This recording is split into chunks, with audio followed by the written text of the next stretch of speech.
Hola y bienvenido a un episodio más del podcast del Dr. Oso 101 y vamos a continuar con el tema de estrategia, así que no te vayas. Bienvenidos al podcast del Dr. Oso 101, un podcast sobre tecnología, psicología de marca y redes sociales. Pues vamos a continuar con el tema de estrategia y vamos a platicar sobre cómo va a continuar. Ya que tenemos la parte básica del SEO y todo esto, pues me gustaría platicar de nuevo sobre el tema de cómo se va construyendo la estrategia. Entonces, tenemos el tema principal de la estrategia, que es la parte central, que es lo que está aquí en morado. Y por un lado vamos a hablar sobre el tema de los objetivos que, pues a partir del uso de datos, vamos a poder generar contenidos que sean importantes y que sean relevantes a la audiencia, ojo. Y eso es bien importante que quede muy claro. Todo lo que vamos a comunicar es a partir del interés de nuestro cliente, de nuestra audiencia y no del interés necesariamente de la empresa. Esto es, la gente necesita saber cómo es que nosotros, a partir de las problemáticas que ellos tienen, cómo es que van a resolver, cómo es que nosotros vamos a resolver los problemas de ellos, es el asunto. No cómo nosotros queremos ayudarles a resolver sus problemas, porque seguramente, y pasa mucho en los negocios y en los emprendimientos, somos expertos en una cosa, pero cuando empezamos el negocio queremos mantener esa perspectiva de lo que nosotros queremos hacer con ellos y de lo que podemos hacer por ellos, pero no estamos viendo desde el otro lado lo que ellos necesitan que nosotros hagamos por ellos. ¿Ok? Entonces, por eso siempre hemos dicho que, y no solo yo, lo han dicho otras personas en otros países y en congresos y en cursos, etcétera. eh, Esta fricción de marca de nosotros querer decirles a ellos qué, cómo, cuándo, dónde, por qué y a qué hora, en lugar de escuchar y de poder, a partir de la escucha activa, poder nosotros como adelantarnos a lo que ellos necesitan, pues ese siempre es un problema y lo único que hacemos es generar más ruido. Entonces no hay una propuesta de valor clara o no se percibe clara porque siempre pensamos en la propuesta de valor a partir de lo que nosotros queremos ofrecer y no de lo que el cliente necesita recibir de nosotros. Entonces, en el tema de contenidos, pues tenemos contenidos de venta y tenemos contenidos de posicionamiento, que es el 20% de lo que nosotros deberíamos estar generando en los contenidos. Esto es una ley de Pareto invertida, en la cual el 80% es todo el interés que tiene el cliente y un 20% lo que nosotros queremos decirle al cliente. Entonces, si te fijas, todo va a través de palabras de persuasión, objetivos y estrategias, los llamados a la acción, la actividad que tiene el cliente con respecto a estos contenidos. Y esto es bien importante. Por ejemplo, en el tema de métricas, cuando empiezas a ver qué tipo de contenido es el más relevante, eso se convierte en una guía para que puedas desarrollar parte de la estrategia o alguna campaña, etcétera, y que sepas exactamente eh, qué es lo que necesita, qué es lo que quiere y cómo es que vas a llegar a él. Y eso, pues obviamente va a hacer que resuene de nuevo en su cabeza y entonces te elija porque le estás hablando con respecto a las necesidades que necesita cubrir. ¿Ok? Entonces, eso es por ese lado de los objetivos. Por el otro lado, vamos a la generación de políticas, que esas políticas nos ayudan a tener certeza de que las cosas como las estamos planeando van a suceder. No solo en el tema estratégico, sino en el tema comercial. Y en tu tema comercial, pues tienes varias políticas, sobre todo para si estás haciendo comercio electrónico, es bien importante que tengas claras y tengas una serie de políticas que te ayuden tanto a ti como a tu cliente a darle certeza de que las cosas van a salir como las están planeando.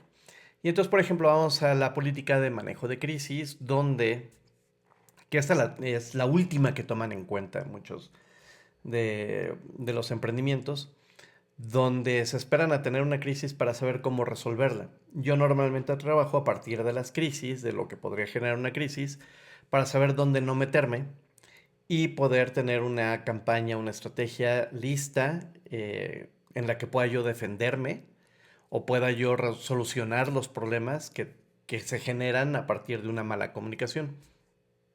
Los mensajes y contenidos.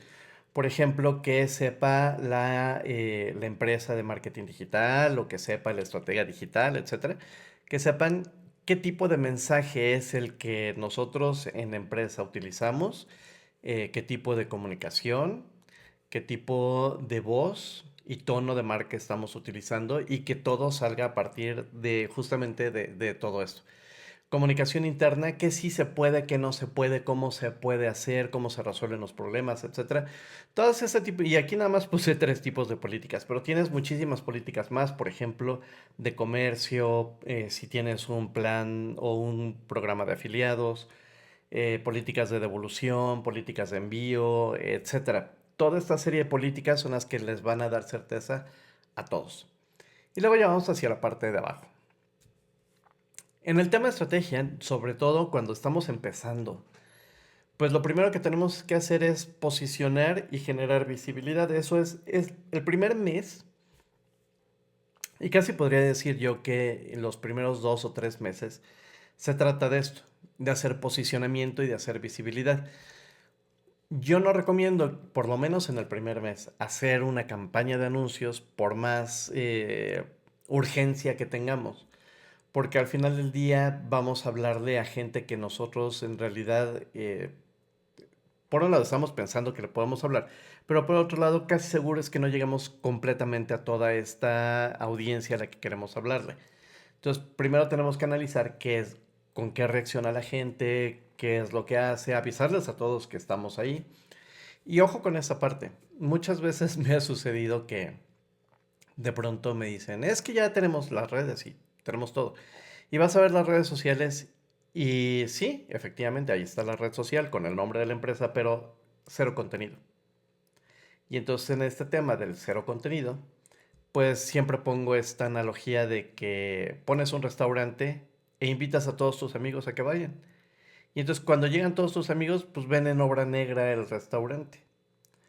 Está todavía algunos tabiques expuestos, no está repellado, la cocina no está lista, no hay mesas, apenas está el tema de electricidad, etcétera. Oye, pero pues, ¿y aquí qué? No, pero pues yo ya puse el restaurante, ya está. Difícilmente alguien va a regresar. Y son likes que se van quedando rezagados porque deja de haber interacción, no hay interés, ahí se queda. Y entonces cuando quieres desarrollar estrategia tienes data que no sirve. O tienes data de más, vamos a ponerlo así, tienes datos de más. Y es complejo saber exactamente a quién le llegas, pero además es más complicado porque muchos de los clientes dicen, pero es que esto no está funcionando, le estoy hablando al aire, no estoy llegando, pero justamente eso es lo que sucede. Y a eso es a lo que termina la cuenta, hablándole prácticamente a nadie. ¿Ok? Entonces, mes 2 o segunda parte. Ya que tenemos posicionamiento, vamos a mantener el tema de posicionamiento, pero ya vamos a empezar a establecer objetivos de negocios a través de las métricas que vamos recolectando. Y esto nos ayuda, por ejemplo, si no tenemos tanta data, podemos empezar a definir hábitos o crearle hábitos al consumidor. ¿Qué tipo de hábitos? Bueno, pues que en ese canal se leen determinado tipo de comunicación, se publica a determinada hora, se ven ciertos tipos de contenidos, etcétera, etcétera, etcétera. Y eso hace que la gente, sin que tú tengas que adecuarte a sus propios hábitos, puedas ir generando estos otros hábitos de poquito en poquito, para que ellos sean los que vayan a buscar la información. Y eso nos lleva a la tercera parte o al tercer mes, donde ya podemos establecer datos más específicos para la estrategia. ¿Ok? Ya sabemos qué tipo de contenido es relevante para ellos, cómo nos podemos comunicar o cómo nos podemos contactar con la gente, en qué tipo de canales nos están buscando, qué tipo de contenidos de nosotros están buscando, etcétera, etcétera. Y eso también nos va ayudando mucho a ir generando esta atracción con la gente. Porque en la cuarta parte, que ya sería a partir del cuarto mes, como lo tengo yo aquí, pero que sería como una cuarta sección, porque acuérdate que estamos hablando de estrategias y, y trabajo de, um, de largo plazo y de mediano plazo. Entonces, en esta cuarta parte establecemos ya las estrategias como tal, donde ya podemos saber qué tipo de audiencia es a la que vamos a llegar, con qué tipo de anuncios, qué tipo de contenidos, vamos a establecer sistemas de métricas, podemos establecer cuál es nuestro sistema de retorno de inversión, qué tipos de contenidos, las pautas para redes sociales, las pautas para buscadores, etcétera, etcétera. Entonces, todo esto nos va ayudando justamente a establecer estratégicamente pues todos los pasos que tenemos que seguir. ¿Ok? Vamos con la siguiente, que tendría que ver también con la investigación, que ese sería como uno de los pasos que nunca dejamos de hacer. Y esto puede ser antes de la lámina que les he enseñado y después de la lámina, porque la investigación se mantiene todo el tiempo. ¿Ok? ¿Cómo se mantiene? Primero, vamos hacia en la parte superior, que son las palabras clave, que es nuestra moneda de cambio en digital. Entonces, aquí podemos seguir definiendo nuestro buyer persona, que seguramente irá cambiando a lo largo de las estrategias.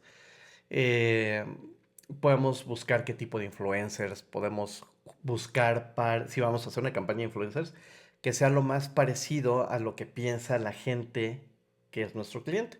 Acuérdate que la gente siempre va a buscar navegar en un universo ideológico, no solo contigo como comercio o contigo como influencer, contigo como producto, contigo como candidato político, partido, creencias, etcétera, etcétera. Entonces, lo más cercano hacia la gente va a hacer que la gente reaccione de mejor manera a las campañas que hagas. Entonces, si vas a buscar influencers, no porque salgan en televisión, no porque sean divertidos y ahorita están de moda, quiere decir que va a ser el ideal para trabajar contigo.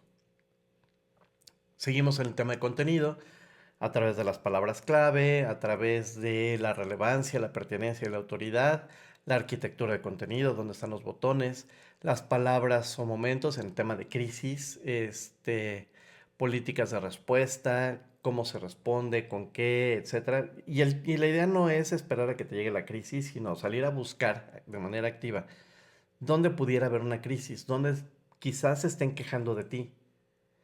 Puede ser en X, puede ser en Facebook, puede ser en Instagram, puede ser en TikTok. A alguien que utilizando la palabra clave pues te está nombrando y tú no lo sabes. Y eso se te resta esta posibilidad de eh, derecho de réplica para que puedas responder a lo que te está pasando en ese momento. Las redes sociales, a lo mejor definir cuál es la estrategia más adecuada para cada una de las redes, porque acuérdate que se comportan de manera distinta, y sobre todo, pues buscarlo estos diferenciadores que en tu nicho de mercado pudieran generarse, ya sea a partir de que alguien tenga una crisis, ya sea porque alguien no está resolviendo algún tipo de problema o no están contestando a todos los mensajes, o a lo mejor un tema de normatividad, simplemente hace que todos pues tengan que jugar casi con las mismas reglas. De ahí vamos hacia abajo también. El equipo humano, las funciones que va a cumplir cada uno de las personas que trabajan en estos departamentos, sobre todo si estás generando una agencia o quieres crear un departamento de comunicación interno, bueno, pues necesitas a alguien que se dedique al análisis de datos, necesitas a alguien que haga toda la administración y gestión. Esto es recibir los contenidos que genera el Content Manager a partir de la información y los datos que le da el Data Manager y que tú puedas tomar ciertas decisiones de publicación, etcétera, a partir del consenso y la información que tienes. Entonces, por lo menos estos son los 3 puestos que necesitas tener. Puedes tener más, por supuesto que puedes tener más y darles actividades bien específicas a cada uno de ellos. También en las herramientas de redes sociales, qué tipo de herramientas vas a utilizar, cuáles te conviene más, qué tipo de tecnología vas a integrar a todo esto, porque ahora ya tenemos plataformas que a través de inteligencia generativa, bueno, pues van generando contenidos o van dándote algún tipo de data o análisis que puedes solicitarles, también para ir tomando decisiones. Entonces también tienes que ir viendo toda esta parte. Las plataformas de contenido, bueno, aparte de las redes sociales, ¿qué tipo de plataformas vas a utilizar para publicar estas oportunidades de negocio? si va a ser un CRM, va a ser o sea, a través de un CRM, va a ser un sitio de e-commerce específico, eh, vas a usar alguna plataforma que ya esté hecha, etcétera. Entonces, y además cómo se interconectan cada una de ellas entre ellas. Y la última siempre la dejo al final porque un sitio, una aplicación no es un sitio web, ¿ok? Una aplicación en tu teléfono no es un sitio web. Y pues obviamente necesita mantenimiento, necesita crecimiento, sobre todo ahora con tantos cambios tan frecuentes que están teniendo las redes. Pues sí necesitas ir previendo que estas redes, bueno, estas plataformas tienen cambios y que tu aplicación va a tener que sufrir cambios de manera frecuente, por lo menos 2 veces al año. ¿Ok? Actualizaciones de sistema, porque ahora van a hacer algunas cosas, ahora van a prohibir algunas otras, necesitas actualizar el lenguaje, etcétera, y sobre todo si es que la aplicación que tienes va a aprovechar lo que tiene el dispositivo como la cámara, el micrófono, los procesadores. Entonces, por ejemplo, hay aplicaciones que si le tomas dentro de la aplicación, usando la aplicación, usas la cámara para tomar fotografías, puedes tomar estas fotos a tu piel para plataformas dermatológicas y te hacen un análisis, un escaneo a través de sensores y bla, bla, bla, bla, bla. Que pues aprovechan todo lo que la tecnología tiene para ti. Por eso es importante que si tienes una aplicación nativa, pues por lo menos 2 veces al año tengan actualizaciones importantes, porque las plataformas eso es lo que hacen, hacer actualizaciones importantes dentro de sus sistemas para poder ofrecer mejores experiencias a los clientes. Y pues bueno, eso es básicamente lo que vamos a platicar el día de hoy. Los espero en el próximo episodio para continuar con el tema estratégico. Y pues nada, cuídense mucho. Tengan un estupendo fin de semana, depende de cuando me estén viendo y escuchando. Acuérdense que estamos en Facebook, estamos en casi todas las redes sociales, Facebook, Instagram, TikTok. Tenemos un grupo en WhatsApp donde pongo noticias y pueden vernos en YouTube, no en todos lados, pero en YouTube nos pueden ver y nos pueden escuchar en Spotify y en Apple Podcasts y en todos los lugares donde ustedes escuchen sus podcasts. Así que pues nos vemos en el siguiente. Bye. Gracias por escuchar el podcast del Dr. Oso 101, un podcast sobre tecnología, psicología de marca y redes sociales.